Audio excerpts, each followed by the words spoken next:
তায়েফের ময়দানের ছোট ছোট বাচ্চাগুলো এত জোরে জোরে পাথর মেরেছে, মনে হয় যেন পাথরের আঘাতে বৃষ্টির মতো আমার শরীর থেকে রক্ত পড়িয়া জুতা মোবারক আটকায় গেছে। আমার ওই কাফেরদের বাচ্চাদের পাথরের আঘাত আমার শরীর থেকে রক্ত পড়িয়া জুতা আটকায় গেছে, আমি সহ্য করতে পারি নাই। আসমান থেকে আমার আল্লাহ জিবরাইলের পাঠায় কয়, যাও যাও,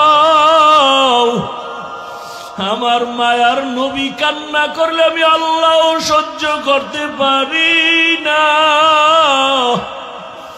জিবরাইল আমিন আসি আমাকে বলে, নবী আপনি কাঁদিয়েন না, আমার মাওলা সহ্য করতে পারেন না, আপনি এখন অর্ডার দেন তায়েফের জমিন উল্টায়া ধ্বংস করে ফেলি। মায়ার নবী বলে, ভাই জিবরাইল ওদের মারিও না, ওরা জানে না আমি কেমন, ওরা জানে না আমি কেমন, আমি কত বড় অসহায়, আমি কত বড় ইয়তীম। এই তায়েফের মানুষ জানেন আমি যে বাবা হারা সন্তান।